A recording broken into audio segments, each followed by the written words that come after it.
नमस्कार मैत्रिणींनो, स्वागत आहे तुमचं माझ्या जस्ट कुक या चॅनलमध्ये। आज आपण करणार आहोत पनीर पत्तागोबी। फार भारी लागते ही भाजी, तुम्ही नक्की करून बघा। सगळ्यात आधी मी एका किसणीवर छान ही पत्तागोबी किसून घेतली। साधारण 1 पाव पत्तागोबी घेतली आहे मी आणि त्याच्यात छान असा किस करून घेतलाय। नंतर एका भांड्यात मी पनीर घेतलंय आणि हे पनीर छान असं कुस्करून घेतलंय। हे घरी बनवलेलं पनीर आहे। हे छान कुस्करून घेतलंय आणि आता साहित्याकडे वळूया आपण। साहित्यामध्ये मी साधारण 1 पाव पत्तागोबी घेतली, मीठ घेतलं चवीपुरतं, 2 ते 3 हिरव्या मिरच्या घेतल्या, कोथिंबीर घेतली आणि कोथिंबीर आणि लसणाची पेस्ट घेतली, कांदा घेतला एक साधारण, हळद घेतली, जिरं घेतलंय आणि हे बारीक कुस्करलेलं पनीर घेतलंय आणि यातच थोडं मी लाल तिखटसुद्धा घेणार आहे सोबत। भाजीत थोडं तिखट कमीच घालायचं आहे आपल्याला, कारण ऑलरेडी आपण हिरव्या मिरच्या घेतल्या आहे। आता एका कढईत मी 3 पळ्या तेल घेतलंय आणि यात थोडी मी मोहरी घातली। मोहरी तडतडली की यामध्ये मी कांदा घालणार आहे आणि हा कांदा असा छान लाल होईस्तोवर परतून घेणार आहे। तुम्ही बघू शकता, गॅस आपल्याला स्लिमच ठेवायचा आहे। ही भाजी फार छान लागते चपाती आणि भाकरीबरोबर। तुम्ही नक्की करून बघा आणि कशी झाली मला कमेंटमध्ये नक्की कळवा। कमी गॅसवर हा छान कांदा आपला परतून झालाय। आता यामध्ये आपण लसूण आणि कोथिंबीर याची जी पेस्ट केली होती ती घालणार आहोत।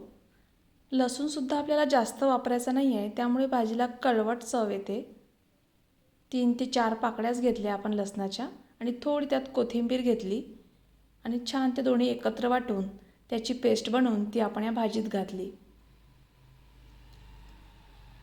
तुम्ही बघू शकता छान मंद आचेवर कांदा पण झालाय, पेस्ट पण झाली। आता हिरवी मिरची घातली आपण यामध्ये, तर हिरवी मिरचीसुद्धा छान परतून घेऊया। हिरवी मिरची मी थोडी कुटून घेतली आणि हिरवी मिरची थोडी परतून झाल्यावर यात आपण थोडी कोथिंबीर घातली, हिरवी कोथिंबीर, ती पण छान परतून घेतली। आता गॅस कमीच ठेवायचा आहे। आता एका पातेल्यात जे आपण पनीरचा चुरा बघितला होता त्यामध्ये आपण थोडं मीठ घालूया, थोडं लाल तिखट घेतलंय आणि थोडी जिरं पावडर टाकली आणि थोडी हिरवी कोथिंबीर घेतली आणि हे जिन्नस छान एकत्र मिक्स करून घेऊया।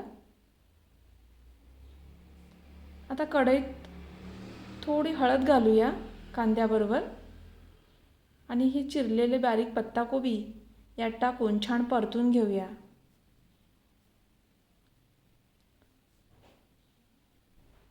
स्लिम गॅसवरच आपल्याला सगळं परतून घ्यायचं आहे।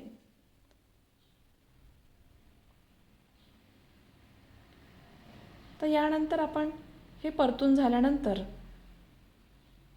जे जिन्नस होतं पनीरचं ते यामध्ये टाकून घेऊया। थोडी हिरवी कोथिंबीर यात टाकते मी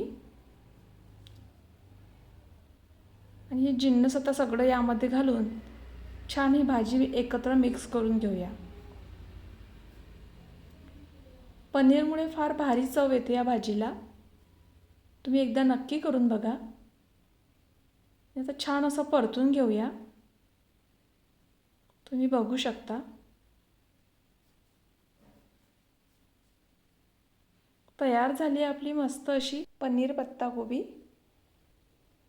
खूप छान लागते, तुम्ही नक्की करून बघा।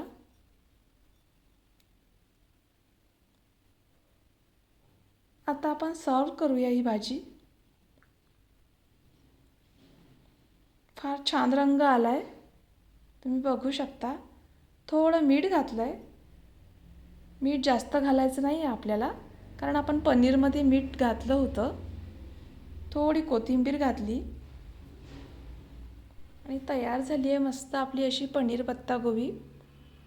एन्जॉय।